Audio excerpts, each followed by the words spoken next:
Hello students. In the previous video, we had discussed about important topics from your history section, chapter 1.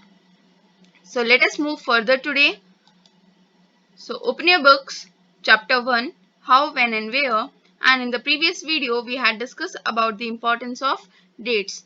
क्यों ज़रूरी है हमारे लिए ये dates और क्या काम करती हैं ये dates. We had discussed about this in the previous video. You can go and check out that video. So today we had to discuss about timeline from 1885 AD to 1947 AD, and this all consists many dates and in the year, and this list ends on August 15, 1947. ये एक ऐसी date है जो her freedom fighter के लिए एक जिसको कहते हैं ना सुकून लेकर आई होगी, बिकॉज ये एक ऐसी डेट है जिस दिन हम इंडियंस को इंडिपेंडेंस मिली थी. So this list start from the year 1885 and end in year 1947, और इसमें है सारे important events, सारी important dates. और ये डेट्स हम क्यों याद रखते हैं? क्योंकि ये डेट्स ही हैं जो हमें हिस्ट्री में कोई भी पर्टिकुलर पीरियड को मार्क कर कर उसे याद रखने में हमें हेल्पफुल होती हैं. So let us start from the first event that held in 1885. The Indian National Congress is launched in Bombay with the aim of winning political rights for Indians. Indian national Congress जो हमारी country की बहुत ही एक main party है वो launch हुई थी बॉम्बे में, और उसका मेन एम था इंडियंस को पॉलिटिकल राइट्स दिलाना. इन ईयर 1905 बंगाल पार्टीशन, जिसको कहते हैं कि हमारे कंट्री के बहुत मेन पार्टीशंस हुए, जो कि पाकिस्तान पार्टीशन, बंगाल पार्टीशन और भी बहुत सारे छोटे छोटे पार्टीशंस हुए थे. तो जो बंगाल का पार्टीशन था वो 1905 में हुआ था. इन 1906 Muslim League was formed and Congress gave a call for Swaraj. In 1911, Bengal partition annulled announcement that the capital of India to shift from Calcutta to Delhi. 1911 से पहले इंडिया की कैपिटल थी कैलकटा, बट 1911 में India की capital shift हो गई थी Calcutta से Delhi. So let us move further on the next page. It is from 1914 to 1918. In these 4 years, Britain dragged India into World War I. 60,000 Indians lose their life in the first Great War. ये जो world war 1 था जिसमें बहुत सी countries शामिल थी, India भी उसका part बनी थी. हाँ, खुद से नहीं, बट ब्रिटेन ने इंडिया को उस वर्ल्ड वॉर 1 का पार्ट बना दिया था और काफी इंडियंस भेजे गए थे ब्रिटेन की तरफ से उस वर्ल्ड वॉर 1 में, and 60,000 Indians lose their life in that world war 1. Next is 1915. Mohandas Karamchand Gandhi return to India from South Africa. अगर हम बात करें हमारे father of nation Gandhi ji की, तो वो साउथ अफ्रीका से अपनी लॉ की स्टडी पूरी कर कर इंडिया 1915 में आए थे. In 1919, Britain seeks to introduce the Rowlatt Act imposing severe curbs on civil rights. Indian protest. Massacre at Jallianwala Bagh in Amritsar. 1919 was a very crucial year for India. In this year, Rowlatt Act was imposed on Indians, और साथ ही इस Rowlatt Act के जो against खड़े हुए थे Indians, उन Indians के खिलाफ जलियांवाला बाग में एक बहुत ही ज्यादा ट्रेजिक मोमेंट आया, जब जनरल डायर जो ब्रिटिश के जनरल थे उन्होंने जलियांवाला बाग में बहुत ही ज्यादा लार्ज अमाउंट में इंडियंस के ऊपर गोलियां चलवाई थी, और वो जो प्लेस थी वो थी Jallianwala Bagh, that is situated in Amritsar. Next is 1921 to 1922. Gandhiji launches the civil disobedience movement. Civil disobedience movement, जिसमें गांधी जी ने कहा था कि हमें पीसफुली किसी भी ब्रिटिशर की बात नहीं माननी है, नॉट हमें वायलेंस नहीं करना, नॉन वायलेंस के साथ हमें किसी भी ब्रिटिशर का जो भी वो ऑर्डर देते हैं उसको ओबे नहीं करना, आपको नहीं मानना, आपको पीसफुली डिसओबीडियंस मूवमेंट जो जिसको कहते हैं गांधी जी ने स्टार्ट किया था, वो स्टार्ट हुआ था 1921-1922 में. और बाकी इन सारे मूवमेंट्स के बारे में आप आगे आने वाले चैप्टर्स में पूरा डिस्क्रिप्शन के साथ पढ़ेंगे.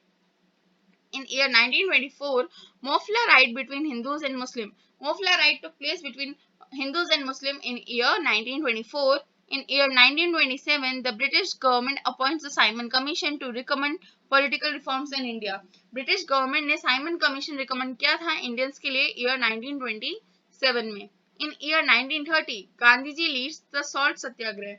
1930 में गांधी जी ने सॉल्ट सत्याग्रह किया था, जिसमें उन्होंने दांडी मार्च, जो बहुत ही फेमस है, उन्होंने दांडी मार्च किया था, जिसमें बहुत से पीपल उनके साथ में गए थे, बहुत से ह्यूमंस वहां पर गैदर हुए थे और उन्होंने वहां पर जाकर नमक बनाया था. उन्होंने सॉल्ट लॉ ब्रेक किया था और इसको हम सॉल्ट सत्याग्रह के नाम से जानते हैं. In year 1931, second round table conference lead to the Gandhi-Irwin Pact. In year 1932, Gandhi conclude the Pune Pact with Dr. B.R. Ambedkar. A very famous personality, Dr. B.R. Ambedkar. He is also known as father of Indian Constitution, क्योंकि इन्होंने हमारा Indian constitution बनाया था inspire होकर बहुत से अलग अलग कॉन्स्टिट्यूशन से. So he is remembered as father of Indian constitution. तो उनके साथ में गांधी जी ने मिलकर पूना पैक्ट को कंक्लूड किया था. In 1935, Government of India Act passed by the British gives Indian political right at the provincial level. 1935 India के लिए थोड़ा सा एक पीसफुल मूवमेंट लेकर आया, जब ब्रिटिशर्स ने इंडिया को पॉलिटिकल राइट ऑफर कर दिया था. पॉलिटिकल राइट की उनको इजाजत दे दी गई थी, but at provincial level only. In 1937, provincial election took place. बिल्कुल जैसे ही हमें परमिशन मिली 1937 में हमने प्रोविंशियल इलेक्शंस करवाए, बट उसके अंदर क्या हुआ कि सारी सीट्स कांग्रेस की नहीं आकर कुछ सीट्स मुस्लिम लीग की भी आई थी, बट अधिकतर जो सीट्स थी प्रोविंसेस के लेवल पे वो कांग्रेस की आई थी. 1939 में फिर से एक और ट्रेजिक इवेंट हुआ और आउटब्रेक हुआ वर्ल्ड वॉर सेकेंड का. वर्ल्ड वॉर वन का ही इफेक्ट इतना ज्यादा हार्मफुल था, बट वही बात है कि गलतियों से हमने सीखने के बजाय वो एक वर्ल्ड वॉर सेकेंड के फॉर्म में आया और वर्ल्ड वॉर सेकेंड आउटब्रेक हुआ ईयर 1939 में. Next, 1941, Subhash Chandra Bose escapes from India, join hand with the Axis power to fight against the British. Subhash Chandra Bose, जिनको हम नेताजी के नाम से जानते हैं, ही एस्केप फ्रॉम इंडिया और उन्होंने ब्रिटिशर्स के खिलाफ एक्सिस पावर्स, जो सुप्रीम पावर्स थी, उनके साथ में अपना हाथ मिलाया ताकि वो ब्रिटिशर्स के खिलाफ फाइट कर सके. In March 1942, the British War Cabinet announces the Sir Stafford Cripps mission to negotiate India's political status after the war. In May 1942, Gandhi meets Cripps. These all events are related to single part, so I'll discuss all these things together. In August 1942, the Congress leader meet in Bombay and pass the Quit India. ये quit India movement जो पास हुआ था, Congress leaders ये सब मिलकर बॉम्बे में इन्होंने quit India movement पास किया. क्विट इंडिया मूवमेंट का मेन मकसद यही था कि ब्रिटिशर्स को इंडिया छोड़कर जाना होगा. इन 1945 वर्ल्ड वॉर सेकेंड एंड. 1945 में वर्ल्ड वॉर सेकेंड एंड हुआ, जो कि स्टार्ट हुआ था 1939 में. Okay, in year 1946 Gandhi Jinnah talk break down, communal riot breakout.